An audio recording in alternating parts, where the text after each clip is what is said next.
Boa noite, Sam. Eu me chamo Alessandro. Tenho 48 anos e moro em São José dos Pinhais, que fica em Santa Catarina. Venho contar para você uma experiência sinistra que passei com alguns amigos há anos atrás. Acho que já faz 10 anos que aquilo aconteceu, porém nunca vou esquecer da coisa que vi. Até hoje sinto arrepios, só de lembrar dos fatos macabros que por ali estavam acontecendo. Eu trabalho como barman já faz mais de 10 anos. Hoje trabalho com pessoas e em locais diferentes daqueles da qual estava trabalhando, mas ainda tenho contato com meu antigo chefe, também amigos que trabalhavam junto a mim e que estavam no mesmo lugar que fui. Em fevereiro daquele ano marcamos uma viagem de carnaval. Iam fazer uma excursão com os funcionários do restaurante onde trabalhava. Mas devido à alta demanda do carnaval daquele ano, acabaram remarcando a viagem para março, no pós-carnaval, onde não teria muito movimento. Estava feito então. Remarcaram a viagem para uma quinta-feira. Iríamos passar sexta, sábado e domingo na praia.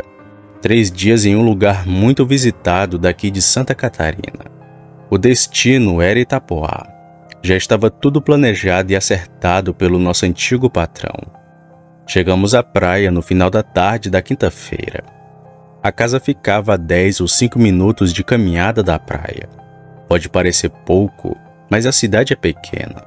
Mas que de um lado tem uma praia que se estende por uma grande faixa de areia, tem as casas e pousadas e uma imensa mata com muitos quilômetros. Quanto a isso, não estou exagerando. Mas é porque percebi isso quando fui ao lugar, a primeira desde então. A cidade era cheia de pousadas e casas de praia, onde a grande maioria eram alugadas ou não tinham moradores, mas tinham pessoas que por lá moravam. Alguns residiam em lugares bem afastados, tipo sítios e fazendas daquela região, pois até isso eu percebi. O lugar, apesar das residências, era bem próximo de uma mata, tanto que aos fundos da onde a gente estava, já era limite entre a cidade e o matagal. A rua naquela época não era asfaltada, mas tinha uma boa iluminação durante a noite. Segundo o dono da casa, era seguro andar por ali até tarde da noite, mas não era tão seguro graças àquele demônio. A casa tinha 2 andares, pois éramos em 48 pessoas. Além dos funcionários, alguns levaram esposas, filhos e namoradas. Eu fui sozinho porque na época estava solteiro. Pelo tanto de gente, já dá para saber que não caberia muitas pessoas ali. Então tive a ideia de dormir no alpendre da casa, que estava repleto de armadores para a rede. Então, junto do seu Alfredo, outro barman que trabalhava comigo, armamos as redes e fomos descansar um pouco devido ao cansaço da viagem. Mas tão bom foi o descanso que acabamos pegando no sono, acordando por volta das 7 horas da noite. Levantei e fui jantar alguma coisa. Depois voltei para o alpendre para conversar com seu Alfredo, que me disse estar sentindo um entalo no peito, uma sensação de que algo ruim estava perto de acontecer. Ainda disse para ele ir no hospital que ficava bem perto, assustado pela sua dor no peito. Mas seu Alfredo disse que não era nada. Talvez fosse o frio por estar ali fora. Concordamos e a certa hora da noite entramos para dormir no chão mesmo. Mal sabíamos que essa decisão tinha salvo nossas vidas. Sabe-se lá o que teria acontecido conosco se a gente estivesse lá fora, com aquilo à solta pelo bairro. De manhã, assim que acordei, já notei seu Alfredo pior do que na noite anterior. Novamente perguntei se ele não queria ir no hospital para checar a pressão e a diabetes, porque achei que poderia ser isso. Mas ele disse que não, e que estava tudo bem.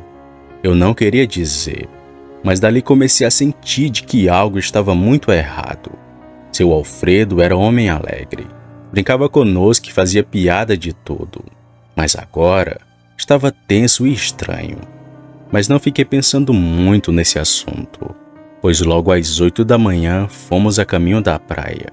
Tomamos banho, bebemos e comemos um churrasco muito bom à beira da praia. Mas a certa hora notei a ausência do meu grande amigo, o seu Alfredo. Perguntei à sua esposa onde que ele estava, e ela me disse que seu Alfredo voltou para casa, alegando não estar se sentindo bem. Muito preocupado, fui até a casa ver o que estava acontecendo, mas no caminho de lá, vi ele saindo de uma mata densa que tinha nos fundos da casa em que estávamos, a mesma que citei antes. Quando me viu, o homem grilou os olhos em mim. Estava assustado como alguém que vê um fantasma, mas depois sorrindo deu com a mão e me chamou para ir até lá. Ao chegar perto dele, perguntei o motivo de estar ali, e seu Alfredo me disse: Alessandro, você acredita no sobrenatural? Respondi que sim, e ele começou a falar. Esta noite vi uma coisa muito estranha. Tava sentindo aquele entalo no peito que te falei. Depois que todos dormiram, só eu que fiquei acordado. Nem dormi direito essa noite eu dormi. Fiquei com aquilo no peito até certa hora. Já não aguentando mais, levantei para beber um copo d'água, para ver se melhorava a minha situação. Mas foi aí que ouvi um som muito estranho, e que me aparentava estar aqui, dentro da casa. Mas depois, ouvindo bem, notei que era lá de fora que vinha um barulho, vindo do alpendre da casa. Era um cansaço, meio chiado, um grunhido, gemido.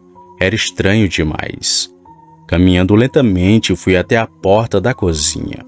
Mas quando cheguei lá, a coisa correu, e notei que aquilo era pesado e também muito rápido, pois ouvi quando ele pulou a pequena mureta da casa. Eu saí da casa e fiquei olhando pelos arredores, mas não vi nada por ali. Só um cheiro muito forte de algo fedido. Era como se algum animal morto estivesse na casa. Alessandro, quando olhei na direção da mureta, eu vi o que achei que fosse um cachorrão, desses grandão que a gente só vê em filme. Muito peludo, pelagem preta. Achei que ele só estava de passagem pelo lugar, e fui me aproximando para ver melhor. Eu pensei que aquilo fosse um cachorro pelo formato da sua cabeça e também pela sua pelagem escura. Mas quando me aproximei, vi que aquilo não era coisa desse mundo. Olhando bem, vi que a coisa parecia mais um porco do que um cachorro. Tinha uma boca larga, repleta de dentes, e parecia sorrir para mim. Nisso já estava com medo. Mas a coisa se levantou e ficou em pé, Alessandro. A coisa ficou olhando para mim, de uma forma que jamais vou esquecer, e nem quis ficar ali para saber o que iria acontecer. Corri muito rápido e fechei a porta da casa. E da janela vi que a coisa ainda voltou a entrar no quintal, mas depois, com um salto, pulou o muro e foi para a rua. Ficou olhando pelos arredores e depois entrou nesse matagal aqui e sumiu desde então. Acreditei na mesma hora em tudo que ele me disse. Seu Alfredo estava assustado que nem uma criança. Era estranho demais para ele estar me contando aquilo. Ainda no mesmo dia, ouvimos uma história ainda mais cabulosa, onde a fera teria entrado na casa de uma mulher.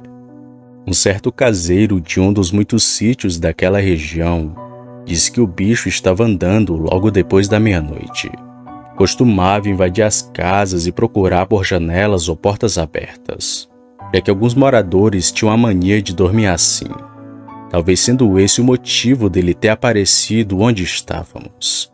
A mulher que teve a casa invadida era tipo um boato daquela região, mas disseram que ela foi embora, depois que viu o bicho tentando subir as escadas da sua casa, já estando dentro do seu imóvel. Disse não posso afirmar se foi verdade, mas a certeza era que algo muito estranho estava aparecendo por ali, e todo mundo dizia a mesma coisa como seu Alfredo. Era um lobisomem, e não demoraria para chegar a minha vez de ver a tal criatura. Sabe o mal do curioso? Então, eu sofro disso há bastante tempo. Não é por duvidar das histórias, ou pensar que são mentiras, mas queria ver aquilo que todos estavam comentando. Mas agora, pensando bem, seria muito melhor não ter visto aquela criatura. Fiquei traumatizado com aquilo que vi. Ainda hoje sofro sonhando com a mesma coisa por várias noites. Nos outros 2 dias que passamos na casa, fiquei vigiando para ver a criatura. E tive o desprazer de ver o bicho.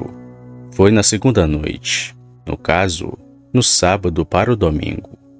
No outro dia iremos retornar para casa. Então aquela seria minha última chance de ver o tal bicho. Ainda fui avisado pelo seu Alfredo para não esperar a coisa aparecer e esperar que desse o dia da nossa partida e irmos embora dali. Mas procurei o problema e o encontrei. Estava com tanta vontade de ver o lobisomem que passei a dormir no corredor que dava acesso à porta da cozinha, o mesmo lugar da onde seu Alfredo viu o bicho. Também fiquei lá para não incomodar as outras pessoas, já que de vez em quando me levantava para olhar a rua pelas persianas. E foi assim nas 2 noites, me levantando e olhando lá fora. Até que deu certa hora e vi o maldito. Quando olhei, pensei que fosse um cachorro, mas olhando bem notei que além de grande, era estranho demais para ser um. Dessa vez a coisa não estava sozinha. Brigava com vários cães que latiam fervorosamente. O bicho pulava, corria e se levantava fugindo daqueles cachorros. Nessa briga acabou que o lobisomem correu para a mesma mata que seu Alfredo falou. Mas o estranho veio logo depois, assim que o bicho entrou naquela mata. Eu achava que ele tinha ido embora, mas olhando bem e pela pouca iluminação da rua, notei aquela coisa em pé, no meio da mata, olhando diretamente para mim. Parecia saber que eu já estava olhando para ele. Com medo, saí de perto e voltei para me deitar.